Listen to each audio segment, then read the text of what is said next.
finally, my last proposed amendment has something to do with the first amendment. I'm now referring to the same page and section between lines 4 and 5, insert a new subsection C to read as follows. Subsection C, for student users enrolled in any public or private educational institutions to be provided with appropriate discount as part of the TTIP's corporate social responsibility, unquote. Mr. President, ang pakay po nito is that I have here records in my possession, the 5 fastest growing regions in the Philippines reporting download and upload speeds surpassing 90 Mbps are the following. Calabarzon, kung saan napakarami pong universities. Ang pinakamataas, 99.55. Subalit, Mr. President, Eastern Visayas region has the lowest median fixed download speed of 38.43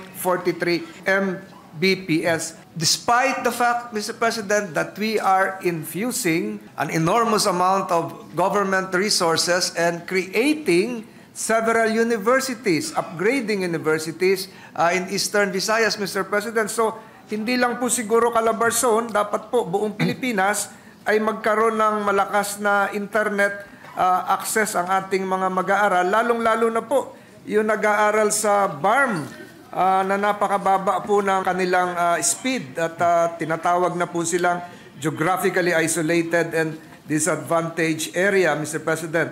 Kung ikukumpara sa Wi-Fi speed ng Metro Manila and some 601 cities and municipalities. So the purpose, Mr. President, is really to provide students with the appropriate tools and enhance digital literacy and improve the quality of education, Mr. President. This will in effect empower students to have a more equitable educational environment, paving the way for their brighter future aspirationally, Mr. President, if the good sponsor would accept.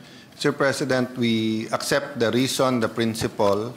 I just like to see a nod from Senator Zubiri because in essence he has the same amendment. Is the wording is acceptable to him? We will accept the amendment of Senator Tolentino. No? So the thumbs up means it is. And just for the record, I can see also the thumbs up of Senator Zubiri. So malamang yan mangyari, Mr. President, sa IRR. But I just wanted to mention that we don't only take this bill in isolation kasi yung e-gov bill, e-governance, at saka yung creation of the ICT and other bills on ICT, at saka yung pagkakaroon ng master plan, no, sa ating digital highway. So kasi kahit ang gaganda ng plano mo sa ICT, kung hindi ka connected, wala rin. Diba? So I want to accept that proposal, not only that proposal, honor that that concept, diba, that those who need it most, yung connectivity.